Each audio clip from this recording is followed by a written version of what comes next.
Capítulo 3. Y entonces el Apocalipsis. Las batallas del Apocalipsis y el arma final. La conflagración final. La batalla de Armagedón. La publicidad más sensacional del Apocalipsis en las últimas generaciones ha venido de sus imágenes de combate, porque su guerra no es una guerra cualquiera, sino la última guerra, y es realmente terrible.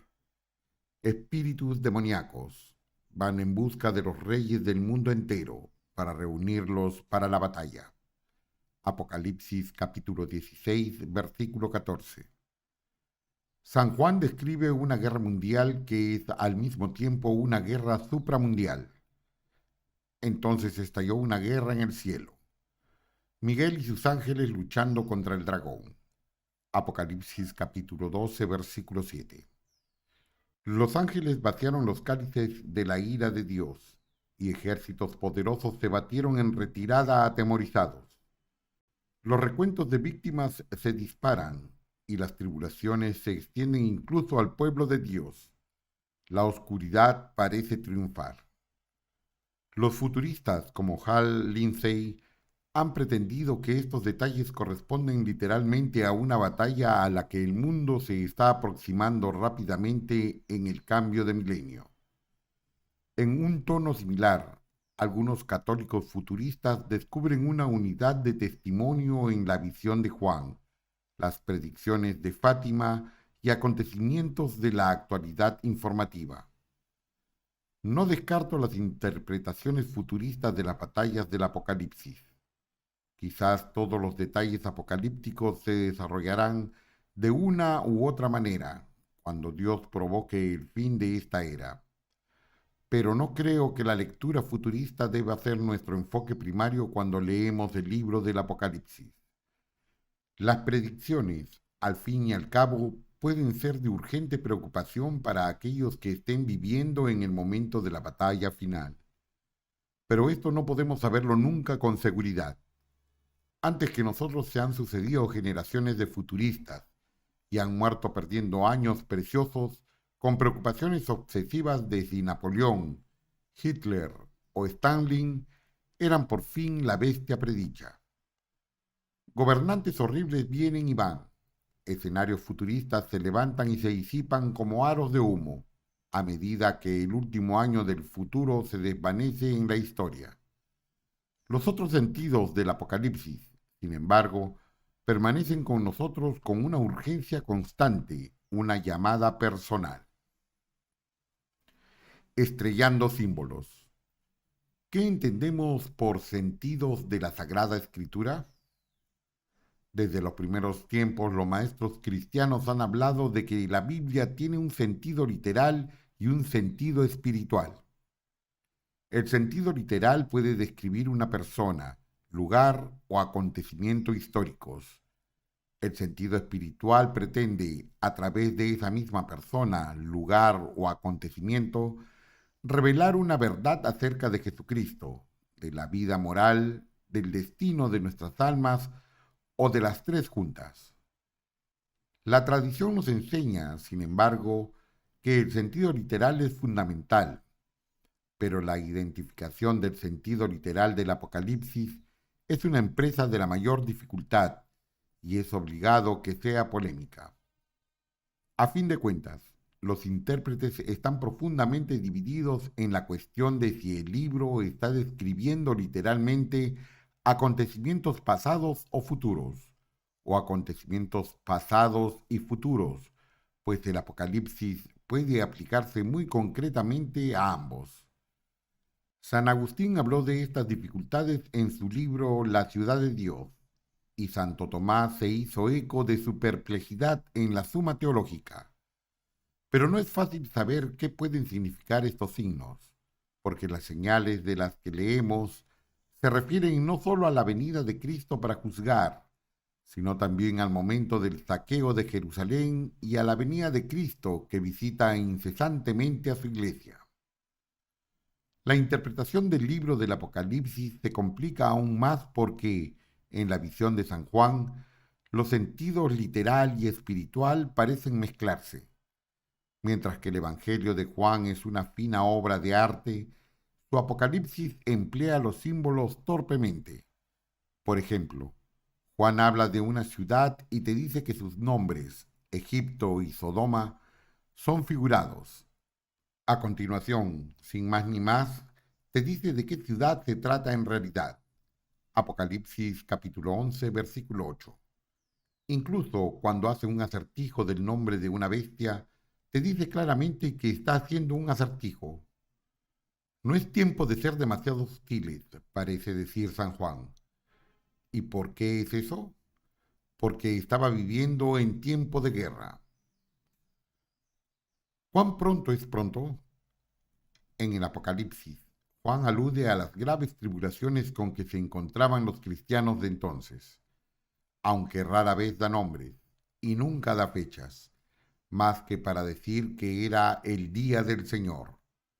Los intérpretes ofrecen una larga lista de candidatos para las tribulaciones que menciona el Apocalipsis: la caída de Jerusalén y la destrucción del templo, 70 años después de Cristo; la sangrienta persecución del emperador Nerón, 64 años después de Cristo; la posterior persecución del emperador Dominiciano, 96 años después de Cristo; la más temprana persecución de los cristianos por los judíos, años 50 y 60 después de Cristo.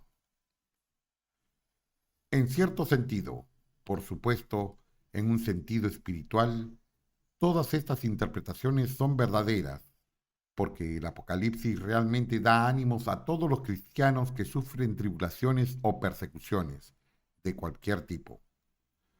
Pero a mi modo de ver, en sentido literal, trata primariamente de la caída de Jerusalén.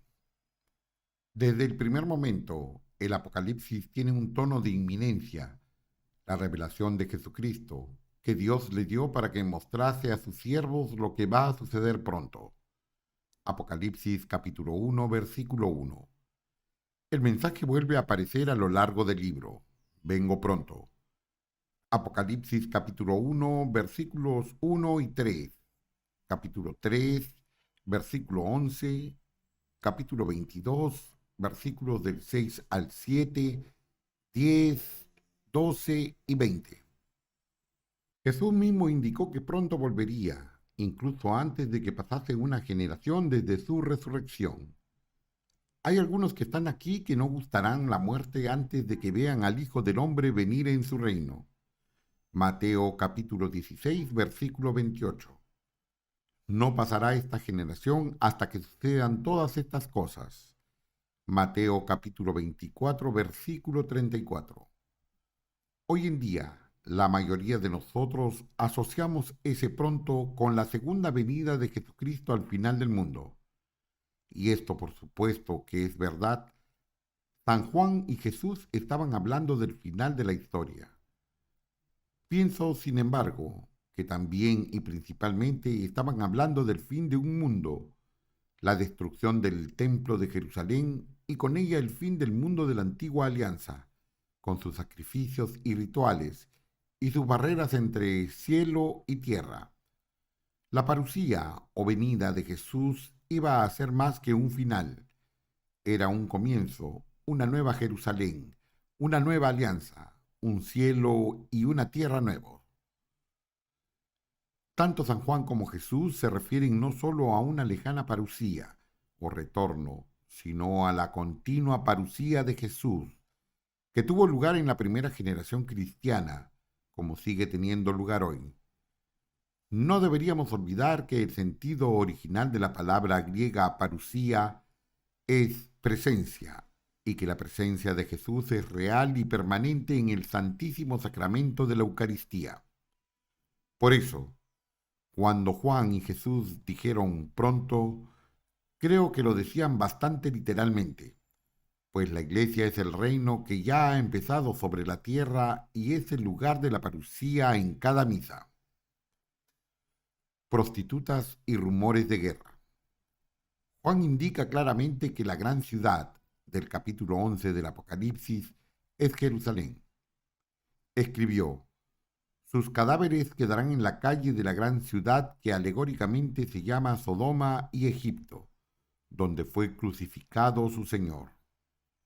En Apocalipsis capítulo 17, versículo 6, al tratar de la ramera, ebria de la sangre de los santos y la sangre de los mártires de Jesús, resuenan las invectivas del Antiguo Testamento contra las infidelidades de Jerusalén.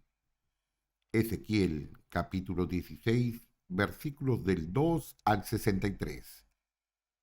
Capítulo 23, versículos del 2 al 49. Jeremías, capítulo 2, versículo 20 y capítulo 3, versículo 3.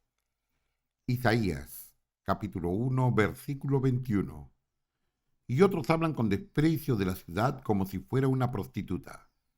Seguidamente, en los capítulos 20 y 21 del Apocalipsis, vemos a la nueva Jerusalén descender del cielo como una esposa virgen, una vez que la ciudad prostituta ha sido destruida. Date cuenta del contraste. Dos ciudades. La primera, una ramera. La otra, una esposa virgen. Una Jerusalén reemplaza a la otra. Fueron las autoridades de Jerusalén las que crucificaron a Jesucristo. Y para los cristianos de la primera generación, Jerusalén fue el lugar más importante de persecución. Hechos capítulo 6, versículos del 8 al 14. Y capítulo 7, versículos del 57 al 60, además del capítulo 8, versículo 1 al 3. Los principales perseguidores fueron los sacerdotes y los fariseos, como Saulo de Tarso. Los Hechos de los Apóstoles describen una continua persecución en muchas ciudades fuera de Jerusalén, pero en casi todos los casos, las persecuciones tienen su origen en la oposición judía. Hechos capítulo 13, versículo 45. Capítulo 14, versículo 2, 5 y 19. Capítulo 17, versículos del 5 al 9 y 13. Capítulo 18, versículos 12 al 17. Capítulo 21, del 27 al 32. Una historia de 4 ciudades: Sodoma, Egipto, Jericó, Babilonia. Los detalles de destrucción descritos en el Apocalipsis se corresponden punto por punto con la historia de la destrucción de Jerusalén. En los capítulos 17 y 19 del Apocalipsis, San Juan muestra una ciudad destruida por el fuego. Jerusalén fue totalmente destruida por el fuego. En los capítulos 8 y 9, Juan describe el abismo que, según la tradición judía, está bajo la primera piedra del templo de Jerusalén. Hay más evidencia de que Jerusalén es la ciudad descrita en el Apocalipsis. El Apocalipsis sigue paso a paso las huellas del libro de Ezequiel del Antiguo Testamento, y el mensaje principal de Ezequiel es que la maldición de la alianza recaerá sobre Jerusalén. En el libro del Apocalipsis vemos cumplirse esta maldición. Jerusalén es llamada alegóricamente Sodoma y Egipto, dice San Juan. ¿Qué tienen en común estos lugares? Que fueron centros de oposición al plan de Dios. Sodoma se interpuso en el plan de la alianza de Dios con Abraham. Egipto se interpuso en el plan de su alianza con Moisés e Israel. Ahora le toca a Jerusalén oponerse a Dios, cuando sus líderes persiguen a los apóstoles y a la iglesia. Por eso, Jerusalén, al igual que Sodoma y Egipto, tenía que caer, y el Apocalipsis describe esa caída en términos de 7 plagas que evocan las plagas que Dios infligió a Egipto. Apocalipsis capítulo 17.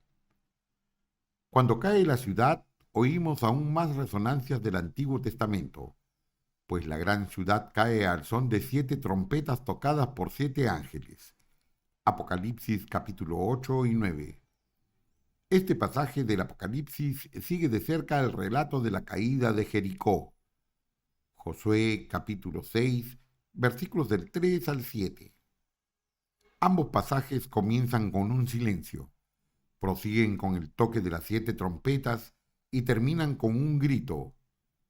Jericó también se había interpuesto en el plan de Dios, intentando dejar al pueblo elegido fuera de la tierra prometida. A su vez, Jerusalén, perseguidora de los cristianos, se había convertido en una nueva Jericó y por tanto tenía que caer. Más adelante en el Apocalipsis, cuando los reyes de la tierra se reúnen para la batalla, en el gran día de Dios Todopoderoso, Apocalipsis capítulo 16, versículo 14, se concentran en la colina de Megido o Armagedón. Este emplazamiento trae a la memoria otro penoso recuerdo histórico para Israel. Armagedón fue el lugar donde Josías, el gran rey de la dinastía davídica, en medio de su santa reforma de Jerusalén, fue truncado en la flor de la vida por desobedecer la orden del profeta de Dios. Segunda de Crónicas, capítulo 35, versículos del 21 al 22. La derrota de Josías en Megido debilitó las defensas de Israel y dejó a Jerusalén vulnerable para su destrucción por Babilonia. Un irónico contraste para la generación de los cristianos fue que Jesucristo, rey de la dinastía de David y reformador truncado en la flor de la edad como Josías, perseveraría en la obediencia y triunfaría donde falló Josías, estableciendo una nueva Jerusalén que sería testigo de la caída de la antigua. Tiempos de la señal. La caída se produjo cuando los ejércitos del emperador romano Tito pusieron sitio a la ciudad el año 70 después de Cristo. El asedio trajo consigo hambre, peste y lucha, que podemos ver en las devastaciones provocadas por los 4 jinetes angélicos del capítulo 6 del Apocalipsis y por los 7 ángeles trompeteros de los capítulos 8 y 9. De una manera menos simbólica y más espantosamente gráfica, podemos ver descritas estas calamidades también en los escritos del historiador judío Josefo, que fue testigo presencial. Josefo describe una Jerusalén tan asolada por la falta de alimentos que las madres, enloquecidas por el hambre, empezaron a devorar a sus propios niños. Pero en el conjunto de las contiendas de la guerra de los judíos no pereció ni un solo cristiano, porque la comunidad de los creyentes huyó a las montañas, al otro lado del Jordán, a un lugar llamado Pela. Leemos en Apocalipsis capítulo 7, versículos del 1 al 4, que estos cristianos, 144,000 de las 12 tribus de Israel, fueron preservados porque estaban sellados en la frente.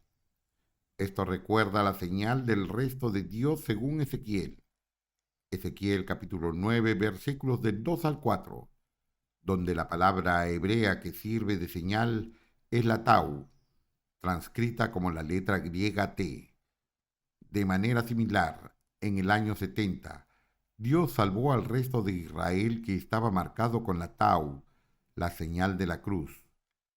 Estar sellados con la tau parece que es una referencia al bautismo, pues los 144,000 llevaban túnicas blancas, la prenda tradicional del bautismo. Han sido lavados en la sangre del Cordero, el efecto purificador de la muerte del Cordero.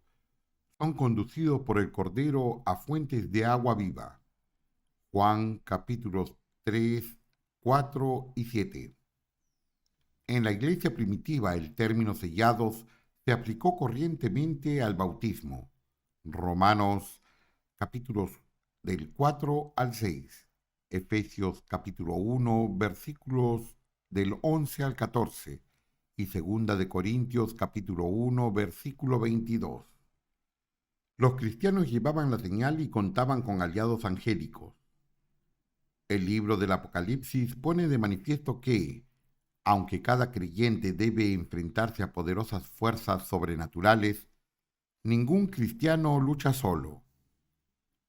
Hasta el final de los tiempos, Miguel y los ángeles fieles luchan del lado de la iglesia, y este nos muestra el Apocalipsis, es el lado vencedor. La primera iglesia de Cristo en Jerusalén. Un dato histórico fascinante, a menudo olvidado, es que la estructura de la primera iglesia cristiana, situada en el monte Sión, sobrevivió al asedio y a la destrucción.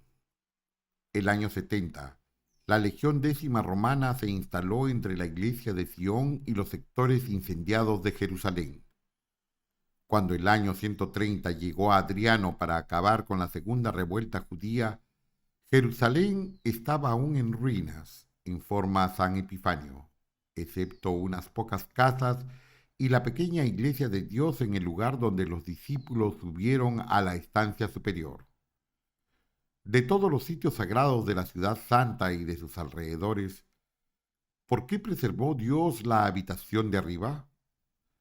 Según la tradición, era el lugar en el que Jesús instituyó la Eucaristía y el sitio donde descendió el Espíritu Santo en Pentecostés.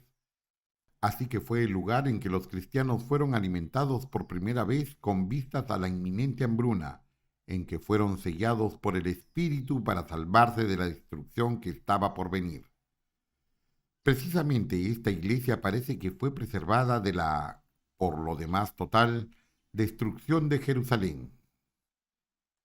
Semitas espirituales. Una vez más debemos hacer frente a la cuestión de si el Apocalipsis de San Juan, e incluso el cristianismo mismo, es antisemita o antijudío. ¿Acaso no es sumamente severo el análisis que hace el Apocalipsis de la guerra judía? ¿Estaba Juan haciendo leña del árbol caído del pueblo elegido? Nuestra respuesta a estas cuestiones debe ser un rotundo no. El antisemitismo es una estupidez espiritual y hace que el Apocalipsis sea incomprensible, pues la visión de San Juan no tiene sentido si Israel no es el primogénito de todas las naciones. Como hermano mayor, nuestro Israel era un ejemplo para nosotros. Si alguna vez visitas Roma, puedes verlo gráficamente. Allí se alza el Arco de Tito, monumento erigido para celebrar la derrota de los judíos a manos del general romano. Esculpidas en la piedra hay escenas de batalla y de soldados que sacan los despojos de la destrucción de Jerusalén. Entre el botín está la menorá del templo, las 7 candeleras de oro. Las escenas del arco se corresponden de forma escalofriante con el mensaje de Jesús en el Apocalipsis. Vendré a ti y removeré de tu sitio tu lámpara, a menos que te arrepientas. Apocalipsis capítulo 2, versículo 5. Recuerda que Jesús mismo está en pie entre las lámparas. Apocalipsis capítulo 1, versículos del 12 al 13. Por tanto, remover la lámpara es remover la misma presencia de Dios. Pero aquí el Señor no estaba dirigiéndose a Jerusalén, sino a la iglesia de Éfeso, cuyo amor por él se había enfriado. Advierte a los cristianos de Éfeso que, si no cambian de rumbo, sufrirán la misma suerte que su hermano mayor, Israel. La triste verdad es que Éfeso perdió su lámpara, como lo hicieron Esmirna, Pérgamo, Tiatira, Sardes, Filadelfia y la Odisea. Cada una de las iglesias a las que se dirige el libro del Apocalipsis. Una tras otra, cada una de esas ciudades que en tiempos fueron florecientes centros cristianos, sufrieron la pérdida de la fe. Hoy en día todas son predominantemente musulmanas y los católicos necesitan un permiso especial incluso para celebrar misa. Piensa en esto. Éfeso fue la morada sucesivamente de la Virgen María, San Juan, San Pablo, San Bernabé, San Timoteo, Apolo. Un verdadero cuadro de honor de personajes del Nuevo Testamento. Pero Éfeso perdió su lámpara, como lo hizo anteriormente Jerusalén, y lo harían después otras prósperas iglesias. No, la derrota de Israel no es motivo de celebración. Debería hacernos temblar, porque no solo nos puede suceder a los cristianos, sino que ha sucedido repetidamente y probablemente volverá a suceder. Si Israel, el primogénito, fracasó, también fracasaremos nosotros, hermanos pequeños, cada vez que nos llenemos de orgullo y nos volvamos autosuficientes. Por eso, repito, el antisemitismo y el antijudaísmo son espiritualmente destructivos y estúpidos. En palabras de Pío XI, espiritualmente somos semitas. No puedes ser un buen católico mientras no te enamores de la religión y del pueblo de Israel. Una caída desconcertante. De todas maneras, la vieja Jerusalén tenía que dar paso a la nueva Jerusalén, una nueva alianza, una nueva creación, un nuevo cielo y una nueva tierra. 2000 años después, los cristianos nos sentimos cómodos con esta idea. Demasiado cómodos, de hecho. Pero si nos situamos con la imaginación en tiempos del Apocalipsis de Juan, nos encontraremos con que la misma idea de la caída de Jerusalén nos pone nerviosos. Al fin y al cabo, Jerusalén era la ciudad santa para los hijos de Israel, y la mayoría de los primeros cristianos eran judíos. Tenían que enfrentarse a la destrucción del templo, el más hermoso edificio de la tierra, y a la desaparición de un sacerdocio que se remontaba a más de 1000 años, establecido por Dios en el monte Sinaí. Jesús mismo lloró con amor por Jerusalén, incluso cuando los padres de la ciudad urdieron su ejecución. Para estos primeros cristianos, la destrucción de Jerusalén fue causa de intensa inquietud. Pero Jerusalén y el templo estaban feneciendo a todas luces ante sus ojos. Los cristianos necesitaban palabras tranquilizadoras, pedían una explicación, tenían la apremiante necesidad de una revelación de Dios. A través de San Juan, Dios reveló su juicio sobre la vieja Jerusalén, juicio relativo a la alianza. La ciudad se había atraído la ira por su infidelidad, por crucificar al Hijo de Dios y por perseguir a la Iglesia. Sabiendo esto, los cristianos podían ver el contexto de su propia persecución y podían entender por qué no debían seguir mirando a la vieja Jerusalén en busca de ayuda y salvación. Ahora tenían que mirar a la nueva Jerusalén que, ante los ojos de Juan, estaba descendiendo del cielo. ¿Dónde está tomando tierra? En el monte Sión, donde Jesús había comido su última Pascua e instituido la Eucaristía. El monte Sión, en el que había descendido el Espíritu Santo sobre los apóstoles en Pentecostés. El monte Sión, donde hasta el año 70 se reunían los cristianos para celebrar la Eucaristía, y donde el Cordero estaba de pie con el resto fiel de Israel. Apocalipsis capítulo 14, versículo 1. Que fue sellado con vistas a la inminente destrucción. La nueva Jerusalén venía a la tierra, entonces como ahora, en el lugar donde los cristianos celebraban la cena del Cordero. El Cordero asesino. En la misa, los primeros cristianos encontrarían fuerza en medio de la persecución. La ayuda y la salvación de la Iglesia llegarían del único y perpetuo sacrificio de Jesucristo. La misa es donde los cristianos unían sus fuerzas con los ángeles y los santos para dar culto a Dios, como nos muestra el libro del Apocalipsis. Es en la misa donde la Iglesia ha recibido el maná escondido, como sustento en tiempos de tribulación. Apocalipsis capítulo 2, versículo 17. Es en la misa donde las oraciones de los santos que están en la tierra se elevan como incienso para unirse a las oraciones de los ángeles en el cielo. Y son estas oraciones las que alteraron el rumbo de las batallas y el curso de la historia. Ese es el plan de la batalla del Apocalipsis. Así es como los cristianos prevalecieron sobre enemigos aparentemente imbatibles en Jerusalén y en Roma. Después de la caída de Jerusalén se levantarían otros adversarios para perseguir a la Iglesia de Dios. En cada época, la Iglesia hace frente a poderosos perseguidores que cuentan con ejércitos y armamento cada vez más poderosos. Pero todas las armas, legiones y estrategias fallarán. Grandes generales finalmente sufrirán heridas mortales. Cuando el Cordero entra en liza, los reyes de la tierra, los magnates y los generales, los ricos y los poderosos, todos los hombres, esclavos y libres, se escondieron en las cuevas y en las rocas de los montes, y decían a los montes y a las rocas: precipitaos sobre nosotros y ocultadnos de la presencia del que está sentado en el trono y de la ira del Cordero, porque ha llegado el gran día de su ira. ¿Y quién podrá mantenerse en pie? Apocalipsis capítulo 6, versículos del 15 al 17.